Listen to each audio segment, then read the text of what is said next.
Welcome to Telangana వెలుగు. నేను మీ రాజు. So ఇప్పుడు వరకు దాదాపుగా కాంగ్రెస్ అధికారంలోకి వచ్చి 2.5 సంవత్సరాలు అవుతుంది. 2.5 సంవత్సరాల్లో చాలా వరకు కాంగ్రెస్ పార్టీ కోసం కాంగ్రెస్ జెండా మోస్తూ దాదాపుగా 10 సంవత్సరాల నుంచి కష్టపడ్డ కార్యకర్తలకి కొంతవరకు న్యాయం జరిగింది, కొంతవరకు ఇంకా న్యాయం జరగలేదు. సో వాళ్ళంతా పదవులు, నామినేట్ పోస్టులు కావచ్చు, తర్వాత ఇతర పోస్టుల కోసం ఎదురు చూస్తున్నారు.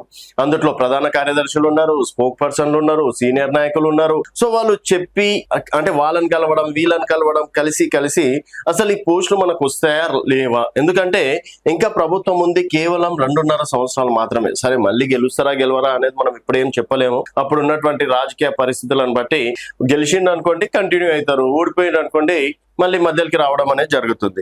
ఒకవేళ ఇప్పుడు ఏ కార్పొరేషన్ చైర్మన్ పదవి అయినా సరే దాదాపుగా 3 సంవత్సరాలు ఉంటుంది. సో ఈ 3 సంవత్సరాలలో మరి ఇప్పుడు ఇస్తే అట్లీస్ట్ ఒక 2.5 సంవత్సరాలు అయినా సరే వాళ్ళ కార్పొరేషన్ చైర్మన్ గా కొనసాగే అవకాశాలు అయితే ఉంటాయి.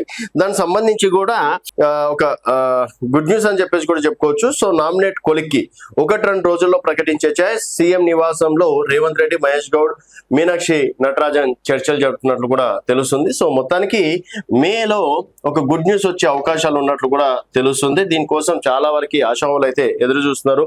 సో రాష్ట్రంలో నామినేట్ పోస్టుల భర్తీకి ముహూర్తం ఖరారైంది. ఇందుకు సంబంధించి 2 రోజుల్లో ప్రకటన వెలువడే అవకాశం ఉంది.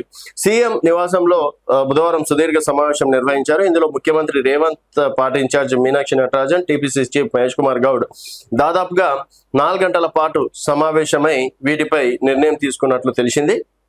దీంతో పాటు టీపీసీసీ కార్యవర్గ కూర్పు, వర్కింగ్ ప్రెసిడెంట్లు, కార్యదర్శులు, ఇతర పోస్టుల నియామకాలపైన కూడా విస్తృతంగా మంతనాలు జరిపినట్లు కూడా టాక్. సో ఇప్పుడు ఆల్రెడీ పిసిసి కార్యవర్గం ఉంది. ఇక్కడ వర్కింగ్ ప్రెసిడెంట్లుగా దాదాపుగా ఒక 4 పేర్లు అయితే ప్రధానంగా వస్తుంది. తర్వాత కార్పొరేషన్ చైర్మన్, సో కార్పొరేషన్ చైర్మన్లు కావచ్చు, తర్వాత ఇతర చైర్మన్లు కావచ్చు, దాదాపు ఇంకొక 50 నుంచి 60 మందికి అవకాశం వచ్చే అవకాశం ఉంది. ఒకవేళ కార్పొరేషన్ చైర్మన్లు కావచ్చు ఇంకేదైనా మిస్ అయితే వారికి పిసిసిలో అకామిడేట్ చేసే అవకాశాలు ఉంటాయి. రీసెంట్ గా చాలా వరకు డిసిసి అధ్యక్షులను కూడా కొంతమంది ఇప్పుడు కైలాష్ నేత లాంటి వాళ్ళు కాంగ్రెస్ పార్టీ 10 సంవత్సరాలు కష్టపడడం అనేది జరిగింది. సో వారికి అవకాశం రావడం అనేది జరిగింది. ఈ విధంగా కాంగ్రెస్ పార్టీ ఆల్రెడీ మీనాక్షి నటరాజన్ గారు ఏమన్నారు అంటే 2014 నుంచి ఇప్పుడు వరకు అంటే 2023 వరకు పార్టీలో కష్టపడ్డ వారికి న్యాయం జరగాలి. 10 సంవత్సరాల్లో ఎవరైతే పార్టీ కోసం నిలబడ్డారో వారికి ఫస్ట్ అవకాశం ఇవ్వాలి, ఫస్ట్ ప్రిఫరెన్స్ ఇవ్వాలి అని చెప్పడం అనేది జరిగింది.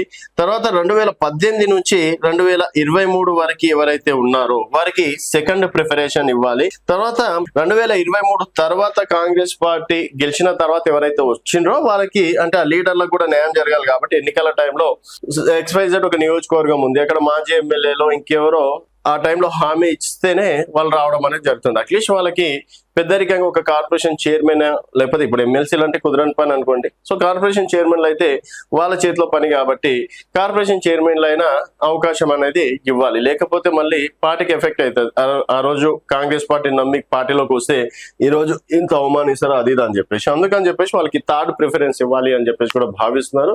సో మొత్తానికి ఇక్కడ మాజీ ఎమ్మెల్యేలు కావచ్చు, తర్వాత కార్పొరేషన్ చైర్మన్లు కావచ్చు, తర్వాత ఇన్ఛార్జ్లు కావచ్చు ఎవరైతే ఉన్నారో వారికి కూడా ఈ ఫస్ట్ ప్రిఫరెన్స్ లో అంటే 2014 వాళ్ళ దాంట్లో కలిపే అవకాశాలు ఉన్నట్లు కూడా తెలుస్తుంది.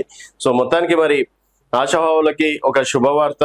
మరి నిజమైన కరుడుగట్టిన కాంగ్రెస్ కార్యకర్తలకు అవకాశం ఇస్తారా, లేకపోతే పారాషూట్ వాళ్ళకి ఇస్తారా? ఈ నిజమైన కార్యకర్తలకు ఇస్తే అట్లీస్ట్ వచ్చే సంవత్సరం కాంగ్రెస్ పార్టీ గెలుస్తాం అంటున్నారు కదా, వారికి అంత అవకాశం అయితే ఇస్తారు. ఎందుకంటే ఒక కార్యకర్తకు అవకాశం ఇచ్చినా అని చెప్పేసి.